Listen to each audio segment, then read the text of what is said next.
পাঁচ ওয়াক্ত ফরজ নামাজের পরে নবী করিম সাল্লাল্লাহু আলাইহি ওয়াসাল্লামের শেখানো কয়েকটি তাসবির আমল যদি করতে পারেন, আল্লাহর নবী জনাবে মুহাম্মদ আরবি সাল্লাল্লাহু আলাইহি ওয়াসাল্লাম ওয়াদা করে বলেছেন, আপনার জীবনের যৌবনের যত কঠিন বড় বড় গুনাহ আপনি করেছেন, টিভি দেখার গুনাহ, গান শোনার গুনাহ, কবিরা সগীরা, জাহেরি বাতিনি, প্রকাশ্য অপ্রকাশ্য, জিনা ব্যভিচার পরকিয়া সহ সমস্ত গুনাহগাতা আল্লাহ তাআলা দয়ে মুছে সাফ করে আপনাকে নিষ্পাপ করে বেগুনাহ মাসুম করে দিবে। আল্লাহু আকবার। নবীজির শেখানো আমলের এত পাওয়ার, শুধু তাই নয়, আপনার পরিবার সংসারে আপনি অশান্তিতে আছেন, দুঃখ কষ্টে আছেন, পেরেশানিতে আছেন, হয়রানিতে আছেন, কামাই রোজগার করছেন, বরকত পাচ্ছেন না, নবীজির শেখানো আমলটা পাঁচ ওয়াক্ত ফরজ নামাজ আদায় করার পরে এই তাসবিহের আমল করেন, কপাল খুলে যাবে। নবীজি ওয়াদা করে বলেছেন, সমুদ্রের ফেনা পরিমাণও যদি তার গুনাহ হয়ে থাকে, তার পরিবার সংসারে যদি অভাব অনটন থেকে থাকে, অবশ্যই আল্লাহ তাআলা তার পরিবার সংসার থেকে অভাব অনটন, দুঃখ কষ্ট, পেরেশানি, হতাশা, ঋণগ্রস্ততা, যত ধরনের কঠিন মুসিবত রয়েছে সবগুলো দূরীভূত করে আল্লাহ তাআলা গায়বী রিজিকের ব্যবস্থা করে দিবে। আল্লাহু আকবার। জীবনের যৌবনের কঠিন গুনাহগুলো মাফ করে আল্লাহ তাআলা তাকে নিষ্পাপ করে দিবে। আল্লাহু আকবার। এই জন্য আসুন প্রিয় দিনী ভাই এবং বোন, খুব গুরুত্ব সহকারে আমলটা শিখতে হবে। অনুরোধ করে বলবো, জীবনে অনেক সময় কিন্তু নষ্ট করে থাকেন গান, বাদ্য, টিভি, সিনেমা, টিকটক ইত্যাদি থেকে সামান্য সময় নিয়ে পারবেন না আজকের আমলটা শিখতে। অবশ্যই আপনাকে আজকের এই আমলটা শিখতে হবে এবং আমলটা করতে হবে। প্রিয় দিনী ভাই এবং বোন, নবী করিম সাল্লাল্লাহু আলাইহি ওয়াসাল্লামের সাহাবায়ে কেরাম নবীজির কাছে আসতো, আয়েশা বলতো, গো নবীজি আমাদেরকে কিছু আমল শিক্ষা দিয়া দেন। নবীজি কাছে এসে বলতো আর নবীজি আমলগুলো শিখাইয়া দিতেন। যেই সমস্ত আমল নবী করিম সাল্লাল্লাহু আলাইহি ওয়াসাল্লাম শিখাইয়া দিতেন, এই সমস্ত আমলগুলো তারা করতো লাগাতারভাবে, ধারাবাহিকভাবে আমলগুলো করতো। আর আমরা কি করি, একদিন, দুই দিন, তিন দিন আমল করে এরপরে কার কাজ হচ্ছে না, আমলগুলো বর্জন করে আমলগুলো ছেড়ে দিয়ে। সাবধান, যদি আপনি এরকম ভাবে আমল করেন, কঠিন কালেও আপনার আমল কবুল আল্লাহ তাআলা করবেন না, আমল কবুল হবে না। সুতরাং এই জন্য লাগাতারভাবে ধারাবাহিকভাবে আপনাকে ইখলাসের সাথে ধৈর্য ধারণ করে আমল করতে হবে। আল্লাহ তাআলা তো বলে দিয়েছেন, ধৈর্যের মাধ্যমে এবং নামাজের মাধ্যমে সাহায্য চাও আমার নিকট। আল্লাহ বলেন সূরা বাকারার এক আয়াতে, ইয়া আইয়ুহাল্লাযীনা আমানুস তাঈনু বিস-সাবরি ওয়াস-সালাম। আল্লাহ রাব্বুল আলামিন বলেন, ও ঈমানদার বান্দা বান্দিরা, আমার নিকট সাহায্য চাও দুইটি জিনিসের মাধ্যমে। একটা হলো বিস-সাবরি, ধৈর্যের মাধ্যমে, আর একটা হলো ওয়াস-সালাম, নামাজের মাধ্যমে। ধৈর্য ধারণ যদি তোমার না থাকে, তাহলে তুমি আমল করলেও তোমার কাজ হবে না। তুমি আমল করলে সাথে সাথে আমি কবুল করে নিব, বিষয়টা কি এমন নয়। কিছুদিন পরেও কবুল করতে পারি, এমনকি মৃত্যুর পরেও তোমার আমল আমি কবুল করতে পারি। বান্দার আমল কখনো ভেতা যায় না। এই জন্যে অবশ্যই অনেকেই কিন্তু অস্থির হয়ে যায়, আমল করছি, আমল কবুল হচ্ছে না। আপনি আমল করছেন, আপনার আমল কবুল হচ্ছে না, এটা দুইটি কারণে হতে পারে। এক তো এই জন্যে কবুল হচ্ছে না, হয়তো আপনি আমলের মধ্যে কোনো ত্রুটি করেছেন, আমলটা যেভাবে করার কথা ছিল সেরকমভাবে আপনি করেন নাই। এক, দ্বিতীয়ত হলো এই আমলটা আল্লাহ তাআলা কবুল করছেন না, এই আমলের বিনিময়ে আল্লাহ তাআলা আপনার জন্য উত্তম ব্যবস্থা রাখছেন, এর চাইতেও বেশি মর্যাদা আপনার বৃদ্ধি হবে। এই জন্যে আপনার আমল কবুল হচ্ছে না। বুঝতে হবে, যদি আপনি আমল ছেড়ে দেন, সাহাবায়ে কেরামদের মতো আপনি আমল করতে পারলেন না। সাহাবায়ে কেরামের আমল সাথে সাথে কবুল কেন হতো?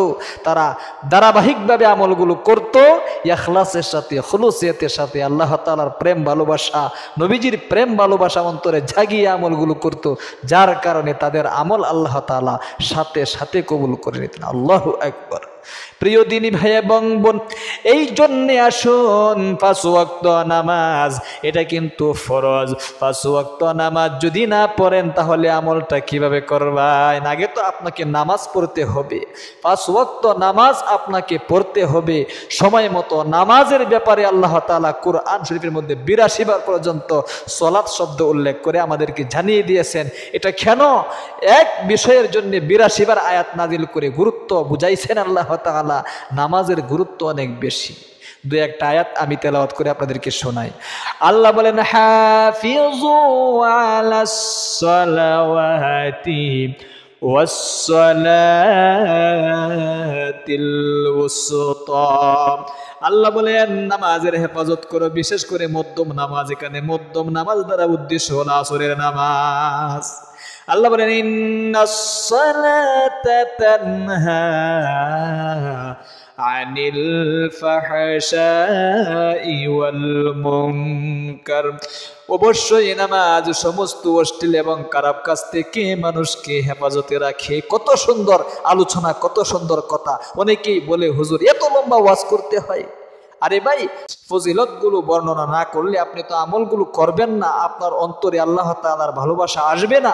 এই জন্য আগে ফজিলতগুলো বর্ণনা করতে হয়, এরপরে আমলগুলো বলতে হয়। আপনার আল্লাহ তাআলার ভালোবাসা যদি ভিতরে না আসে, নবীজির ভালোবাসা না আসে, তাহলে তো আপনার আমল কবুল হবে না। এই জন্যে অবশ্যই আমলের ফজিলতগুলো বর্ণনা করলে অনেকেই খারাপ খারাপ কমেন্ট করে। আল্লাহ তাআলার কথা, রাসূলের কথা, কোরআন হাদিসের কথা আপনি যদি শুনে আমল নাও করেন, এরপরেও যতক্ষণ আপনি শুনবেন ততক্ষণ ফেরেশতারা আপনার জন্য নেকি লিখতে থাকবে। এই যে আপনারা শুনতেছেন, অবশ্যই কিন্তু ফেরেশতারা আপনাদের জন্য নেকি লিখতেছে। আল্লাহু আকবার। আমল না করলেও নেকি হবে। কত দামি আল্লাহ তাআলার কথা। এই জন্য প্রিয় দিনী ভাই এবং বোন, 5 ওয়াক্ত ফরজ নামাজের পরে কোন কোন তাসবিহগুলো পাঠ করবেন খুব মনোযোগ দিয়া। সর্বপ্রথম আপনারা সুবহানাল্লাহ সুবহানাল্লাহ সুবহানাল্লাহ 33 বার পাঠ করতে হবে। এরপরে আলহামদুলিল্লাহ আলহামদুলিল্লাহ আলহামদুলিল্লাহ 33 বার পাঠ করতে হবে। এরপরে আল্লাহু আকবার আল্লাহু আকবার আল্লাহু আকবার 33 বার পাঠ করবেন। 3 33 99 হলো। একবার 100 পূরণ করার জন্য এই দোয়াটা পাঠ করবেন। লা ইলাহা ইল্লাল্লাহু ওয়াহদাহু লা শারীকা লাহু লাহুল মুলকু ওয়া লাহুল হামদু ওয়া হুয়া আলা কুল্লি শাইইন কাদির। এরপরে মুসিবত দূরীভূত করার জন্যে নবী করিম সাল্লাল্লাহু আলাইহি ওয়াসাল্লামের শেখানো ছোট্ট একটি দোয়া, যে দোয়াটা হযরত ইউনূস আলাইহিস সালাতু ওয়াসসালাম পাঠ করেছিলেন। স্ক্রিনের মধ্যে আমি প্রত্যেকটা দোয়াই দিয়ে দিচ্ছি, দেখে দেখে পাঠ করেন, কোনো সমস্যা নেই। হ্যাঁ, আমার সাথে সাথে সহিহ শুদ্ধ উচ্চারণটা একবার বলে বলে শিখে রাখুন। হযরত ইউনূস আলাইহিস সালাতু ওয়াসসালাম যখন মাছের পেটে ছিলেন, মাছের পেট থেকে এই দোয়াটা পাঠ করার কারণে আল্লাহ রাব্বুল আলামিন হযরত ইউনূস আলাইহিস সালাতু ওয়াসসালামকে মাছের পেট থেকে মুক্তি দান করেছিলেন। মুসিবতের মধ্যে তিনি পড়েছিলেন। এই মাছের পেটে থাকা মানে কি? মুসিবতের মধ্যে পড়ে থাকা। এই দোয়াটা একবার পাঠ করবেন। লা ইলাহা ইল্লা আনতা সুবহানাকা ইন্নী কুনতু মিনাল জালিমিন। আল্লাহু আকবার। এরপরে আপনি যদি মাগরিবের নামাজের পরে এবং ফজরের নামাজের পরে আমলটা করতে চান, এই দোয়াটা পাঠ করবেন। নবীজি বলেছেন, যত ধরনের অনিষ্ট রয়েছে, শয়তান জিন, দুষ্ট জিন, খবির জিন এবং যত জাদু টোনা কুফরি কালাম, এমনকি অ্যাক্সিডেন্টের হাত থেকেও বাঁচতে পারবেন। যত জাদু টোনা কুফরি কালাম রয়েছে, এই সবগুলো থেকে আল্লাহ তাআলা আপনাকে হেফাজত করবে। আল্লাহু আকবার। এই দোয়াটা 3 বার পাঠ করবেন। আমি পাঠ করে আপনাদেরকে একবার শিখিয়ে দিচ্ছি। বিসমিল্লাহিল্লাযী, কথা কইতেছে কি কোন ফরক যাও গাও। বিসমিল্লাহিল্লাযী লা ইয়াদুররু মা'আসমিহি শাইউন ফিল আরদি ওয়ালা ফিস সামাই ওয়া হুয়াস সামিউল আলিম। 3 বার পাঠ করবেন।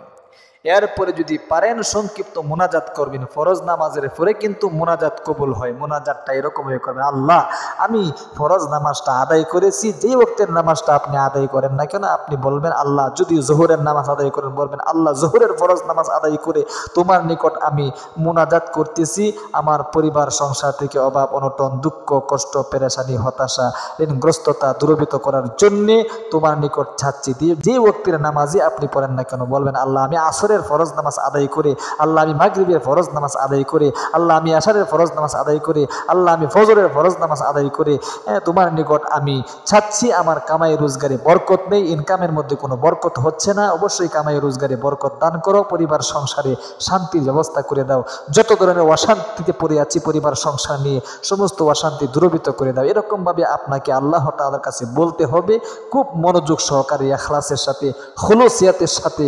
যদি আপনি এই আমলগুলো করতে পারেন, যদি আপনি এই তাসবিহগুলো পাঠ করে মোনাজাতের মধ্যে আল্লাহ তাআলার কাছে বিনাইয়া বিনাইয়া বলতে পারেন, অবশ্যই আল্লাহ তাআলা আপনার মোনাজাত কবুল করবে, আমলটা কবুল করবে, আপনার পরিবারে বৃষ্টির মতো গায়বী রিজিকের ব্যবস্থা করে দিবেন।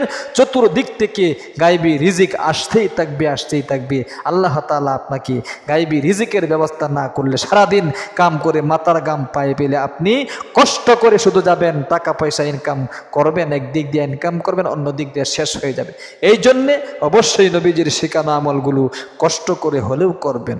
আল্লাহ তুমি তোমার বান্দা বান্দীদেরকে অবশ্যই নবীজির শেখানো 5 ওয়াক্ত ফরজ নামাজের পরে এই তাসবিহগুলো আদায় করার পরে সংক্ষিপ্ত মোনাজাতের মধ্যে তোমার নিকট কাগতি মিনতি করার তৌফিক দান করো, আমিন। ভালো থাকবেন, সুস্থ থাকবেন। আজকে এই পর্যন্তই। যারা ভিডিওটা দেখেছেন একটা লাইক দিবেন, কমেন্ট করবেন। আল্লাহ যারা কমেন্ট এবং লাইক করে অবশ্যই তুমি তাদেরকে মক্কা মদিনা না দেখাইয়া মৃত্যু দিও না। আমাদের ইসলামিক চ্যানেল থেকে যদি আপনি উপকৃত হয়ে থাকেন, প্রতিদিনের ভিডিওগুলো দেখতে চান, তাহলে অবশ্যই চ্যানেলটাকে সাবস্ক্রাইব করে পাশে থাকা বেল আইকনটা বড় করে রাখবেন, যাতে করে প্রতিদিন ভিডিও আপলোড করার সাথে সাথে আপনার নিকট নোটিফিকেশন পৌঁছে যায়। ভালো থাকবেন, সুস্থ থাকবেন। আসসালামু আলাইকুম ওয়া রাহমাতুল্লাহি ওয়া বারাকাতুহু।